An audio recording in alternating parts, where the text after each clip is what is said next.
Dying in America is now unaffordable. The average cremation without a service, by the way, is now averaging about $2,000.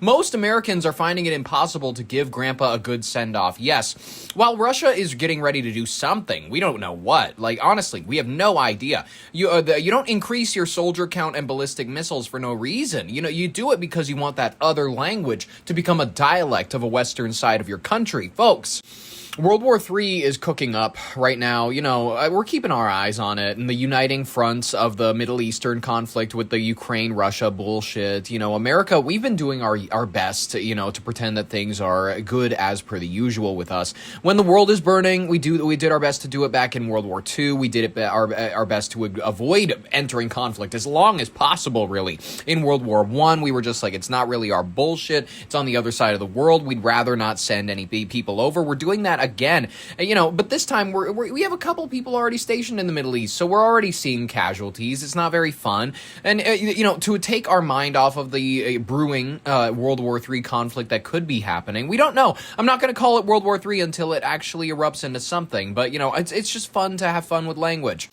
And plus, if I'm talking about World War III, maybe it'll get picked up more by the algorithm. That's the fun of it. We as Americans are trying our best to ignore the conflict that we started maybe in the Middle East. You know what I mean? We start quite a few ruckuses over there. Not everything is our fault, but we stir up the sand every now and then.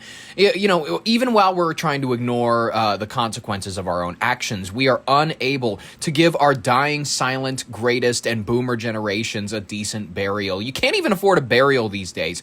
We're resorting to bringing back the sky burials at this point. I was thinking all those bodies that we're finding in the Red River in Fargo Moorhead, they're probably there with the family's knowledge and get this consent, because they realize Norwegian burials on the water are more dignified than ending up like a mantle decoration. You lived 80 years to become a glorified vase. When I die, I've said this many times. When I die, I want my ashes pressed into a bust of my head. I want it preserved by the Library of Congress, displayed and maintained by the United States' Capitol Historical Society in the National Statuary Hall collection. Hey, I can dream, can't I? You know what I mean? I'm saying this as somebody who's been to a few funerals recently in the last few years. You know what I mean? It was it's varying. You know what I mean? Sometimes you can afford a funeral home, sometimes you can't. Sometimes, I'm going to be real with you, especially if you're in a military family, it's happening at the VFW, and then they're going upstairs and they're having a couple drinks at the bar afterward. That is about the most, it's nice. It's a nice service. It's an enjoyable time. But you know what I mean? Not everybody can expect we're gonna do lunch and then we're gonna do this, and then we're gonna do the procession over to the funeral, the burial site and all that. That's not for everybody. That's not for every family. Sometimes a funeral really is kind of more akin to a wake, where everybody kind of shows up, you know what I mean, wearing their best attire. Minnesota, that means some people are going to be showing up in shorts. I'm just going to be honest with you. Funerals in the Midwest, unfortunately, I've always been the type to wear, I want a full suit at a funeral. I feel like you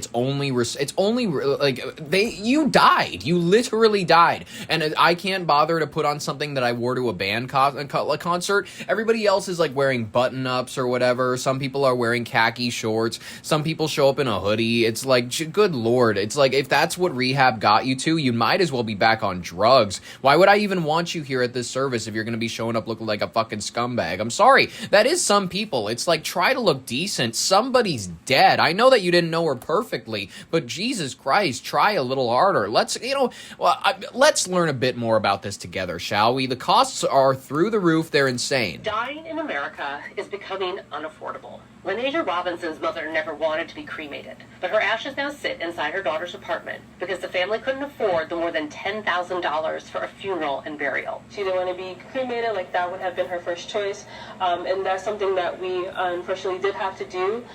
We would have loved to, bury her. Funeral and burial prices are up 77% over the past 20 years, compared to a 55% increase in prices overall. Funeral directors say that the rising cost of death has grown hand in hand with the rising cost of living, like increased utility and wage bills. President Donald Trump's tariffs are making funeral supplies, like caskets, more expensive, and spiking fuel prices due to the war in Iran make it more costly to drive hearses. Okay, let's be honest here real quick. We need to get back to American-made coffins. Red Dead Redemption, like, I'm serious, like a cowboy-style coffin. And we just are going to go back to stuffing people in little wooden boxes and giving them a burial that's like maybe 3 feet deep. We don't want to expound too much energy because we don't know when we're going to be seeing the next town.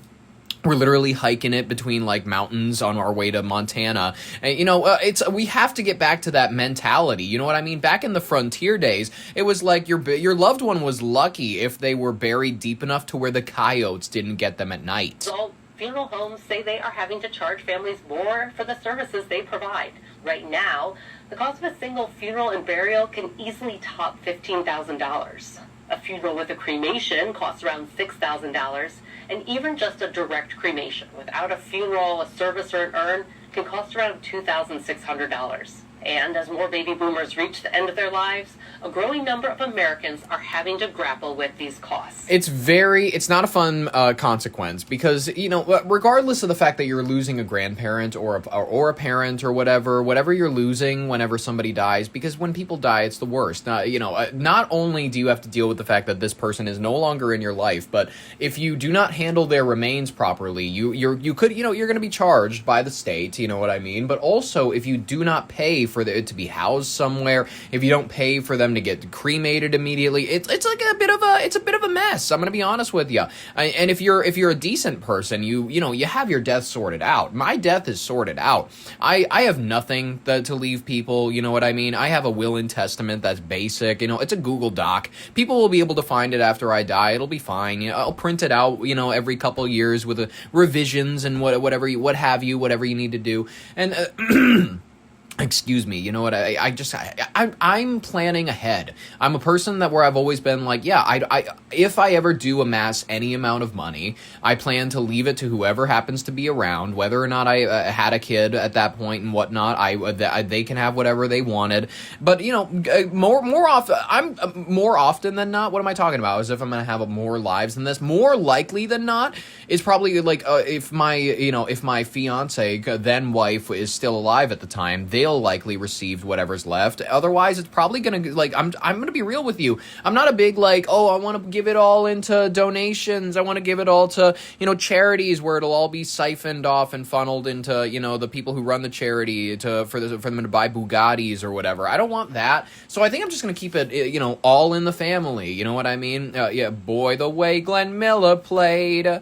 Songs that made the hit parade, the guys like us, we had it made. Those were the days. I'm going to keep it all in the family. I'll probably just give it to my sister or some shit. You guys should have it, like, written down somewhere because, unfortunately, and I hate to be the bearer of bad news, we are all likely to face death at a certain point. I know that there's lies, in the Washington Post or whatever. They're putting out articles.